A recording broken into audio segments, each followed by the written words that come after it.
Hi, good morning. It's Dean from maverickstar Observatory. First of all, as always, big thanks to those few people, and they are a very few people compared to the 31,000 subscribers that we got, that actually, put a little bit of support our way. But let's move on from that.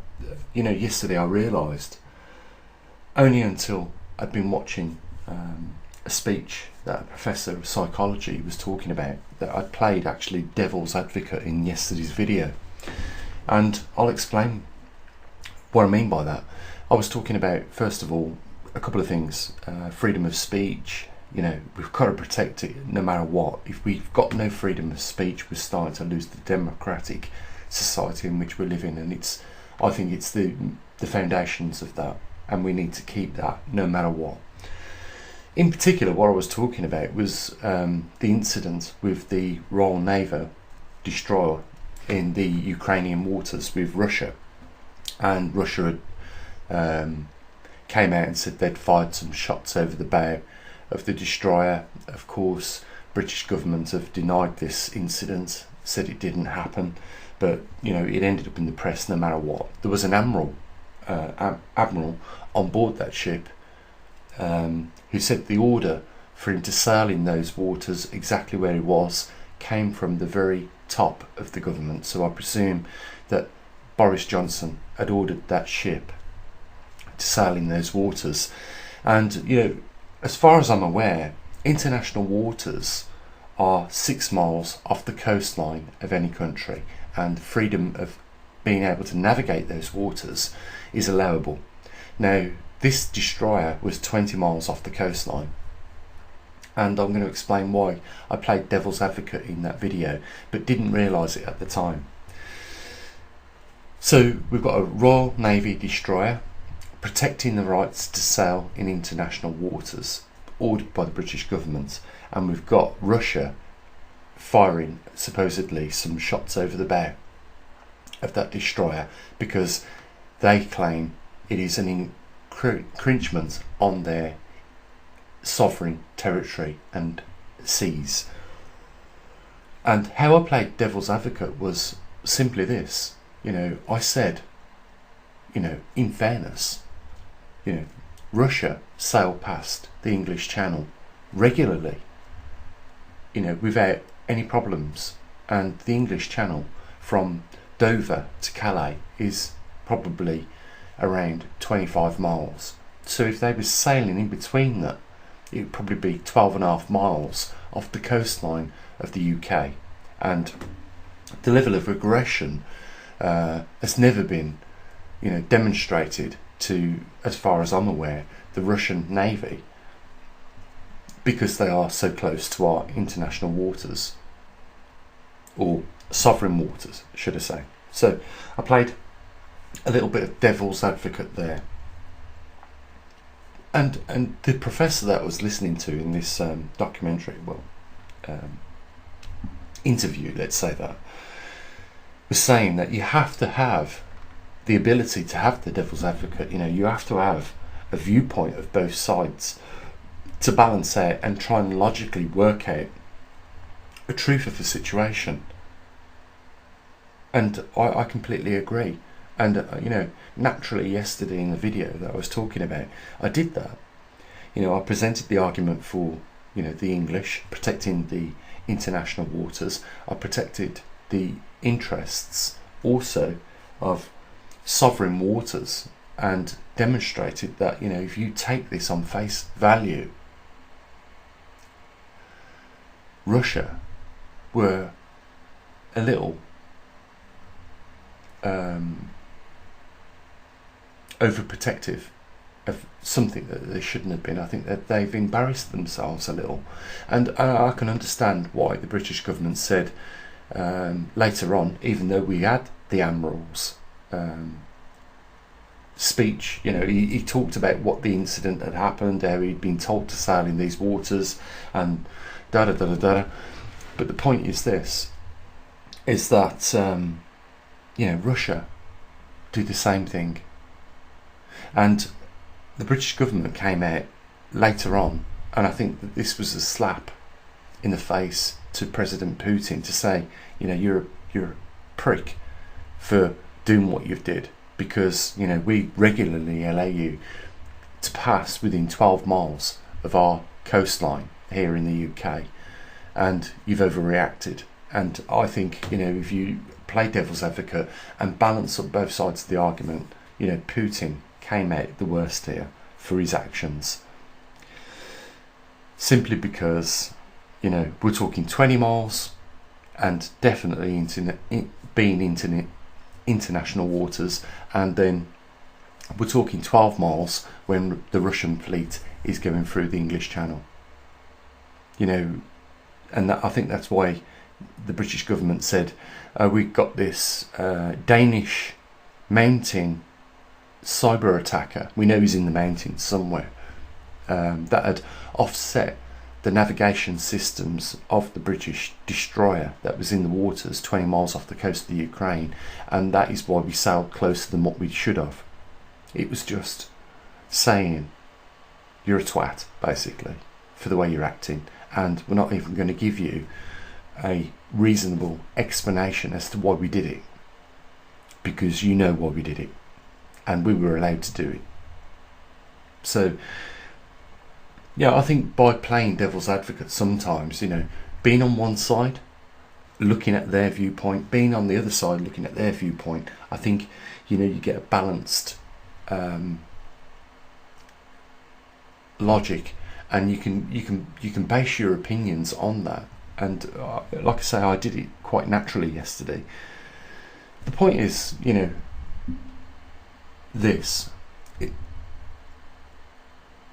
why can't we all get on? Why can't we all work together? I won't get into the argument of Brexit. There are a lot of English people that, or British people, should I say, to be politically correct, that believe that we should be, away from Europe. And I understand that, because, at the end of the day, the EU is not elected by anybody. There's no elected official in the European Union other than the ones that they have elected themselves as part of the council. You have to start seeing the wood through the trees in this world that we live in.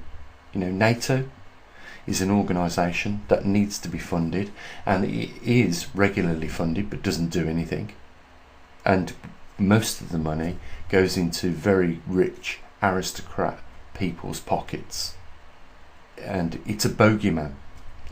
Russia is the enemy. We need to protect ourselves because Russia is so powerful.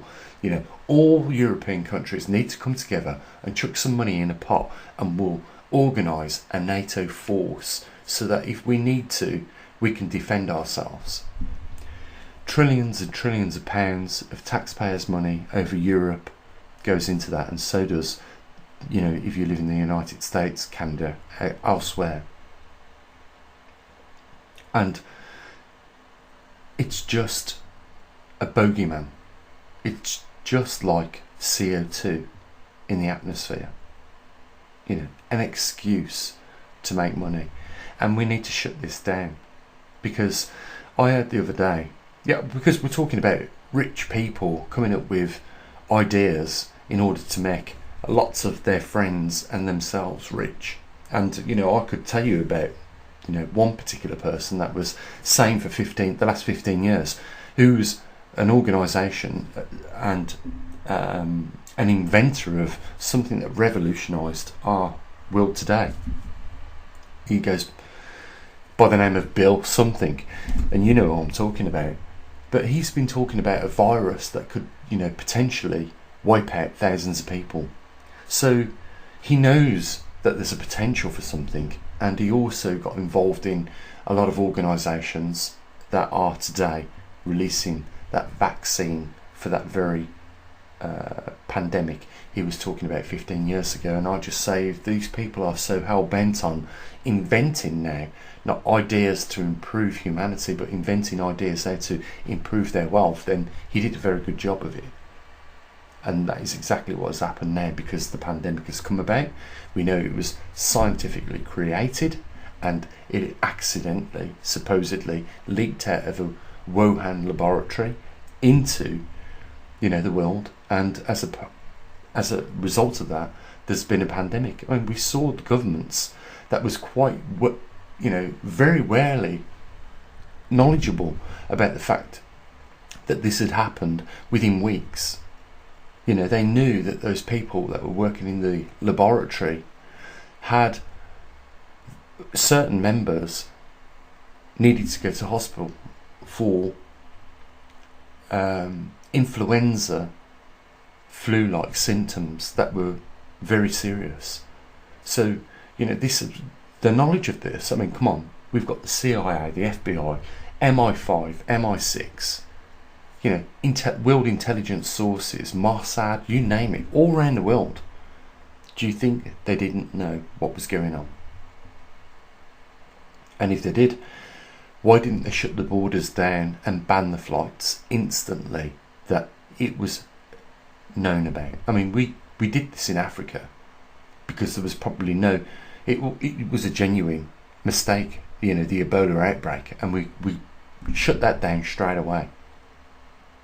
It didn't leave Africa because, I don't know if it was the World Health Organization got involved and stamped on it straight away and said, no, that's not the type of pandemic we want something more influenzic. So I'm just saying, we can eradicate things like that and stop them spreading, but we can't eradicate things that are obviously planned because they're meant to happen. And we can go back to a lot of other incidences that have happened over the last 20 years, like 9/11. Most of the military aircraft was on a scenario practicing such an event as what happened, but they was miles away from the event that they could have done something about it. There's no coincidentalness about this. It was more synchronicical and planned. That's the world we live in, and it's not very nice because, this monetary system is being run by very greedy people that even if you've got like £45 billion in your bank, like some of these billionaires and rulers have, it's not enough. They want more power, more control. And it's craziness. 50 people in the world own the assets of more than half of the population of the earth. That's the capital system. Anyone that was playing devil's advocate here would recognise that straight away and say that this got to be scrapped instantly. We can't have that. You can't have 4 billion people on one side in poverty and just 50 people in lavish luxury on the other side. Why haven't people woke up to this? The birthright of this planet and the resources on it is everybody's equally. We all own the same amount. We're born into this world, and our birthright is being part of this world, and the resources of this world are equally ours. And I could give you a million, for instances, with regards to all the other species on this planet, how they're allowed to live freely, like a bird. Doesn't need planning permission to put its nest in a particular tree that it chooses to rear its young. It has actually the freedom to do that, and it has the freedom to eat bread from somebody's back garden feeder, or a worm that it finds, or a maggot or something like that it finds out in the wilderness. It has the ability to live a life, but we don't. We're supposed to be the intelligent species on this planet, but we don't have that ability to live freely and where we want and do what we want. And that is because of the system that is in place. It's not a good system. And I'll tell you now, I'd throw my mobile phone away, my laptop, and all the other technology if I could go back to the wilderness right now and just live as a hunter-provider for my family. I would do that. But we don't have anywhere in the world that is allowable to do that anymore for human beings. We've barred that right. Our natural right to do that. You go back 2,000-3,000 years, if you didn't want to live in the cities that was forming then, and they weren't very big, but if you didn't want to live in them, you could just say, I'm opting out. I'm going back to hunter-gathering. I'm no longer participating in this city because, I can't even get a loaf of bread. But if I'm out on there on my own, at least my family will have whatever I can catch, and I'm quite a provider, so I'll do that. We ain't got that ability anymore. We've fucked ourselves so big.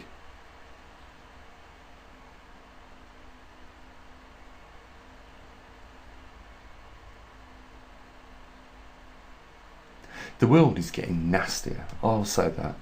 It's just getting nastier and nastier and more wicked, and the attitude where just chuck your consciousness in the closet and carry on with your evil acts in earning money is becoming more frequent. I've seen that, absolutely. It's not a good thing. I'm just sitting here waiting for something to change. For the better, hopefully.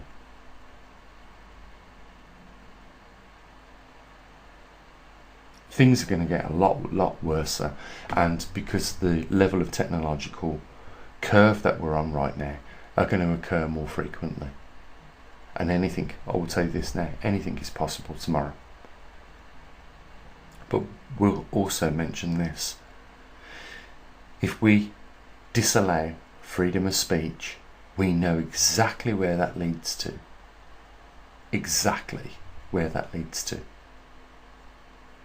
Because if this democratic society that we claim we have, which is a concept, is worth anything, then freedom of information, freedom of speech, freedom of actions lies as the foundations of that. And if we do not have those things, then there is nothing supporting this illusion of democracy that we're supposed to be enjoying in this modern world.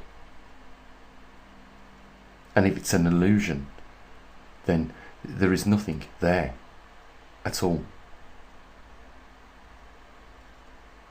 to start with.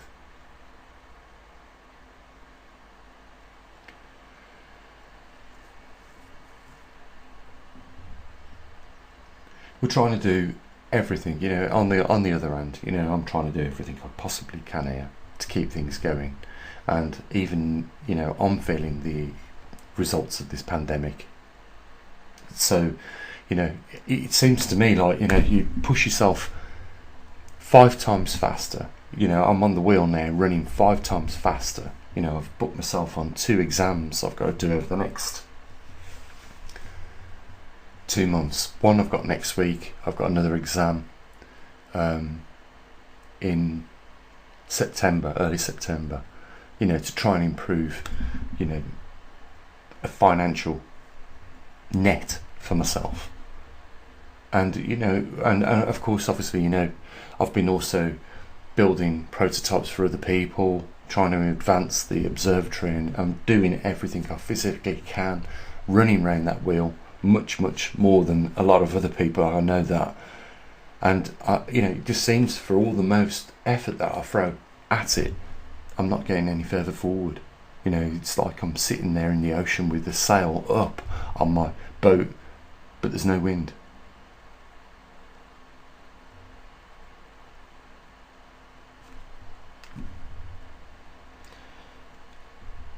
And yesterday I was thinking, what else could I do? Can you believe that? Like trying to add another 3 times faster to the wheel. What else can I do?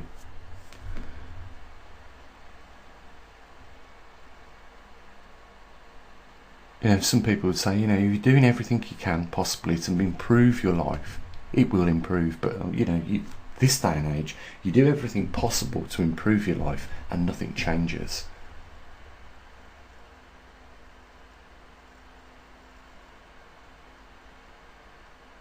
And we're all going to arrive, I guarantee we're all going to arrive here, where I am right now. Because something needs to change. Because it isn't working anymore, is it?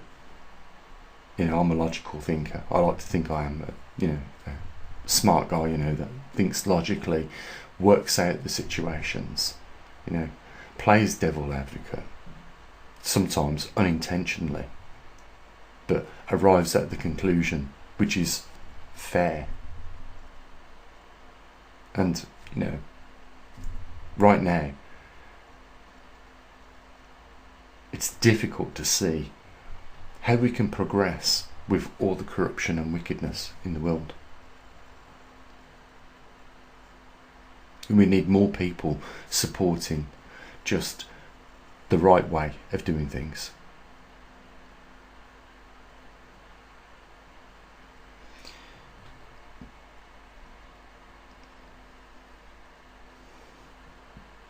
Guys, if you want to collide your silver generator, there's still that one there available.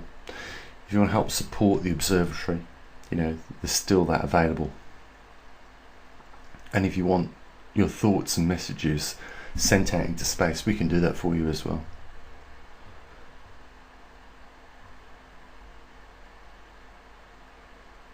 So we'll end it here. Links down there if you want to help support the observatory. You know what we do and what we deliver. And the only other thing to say is, you have a great day and look after your loved ones. As always, bye for now.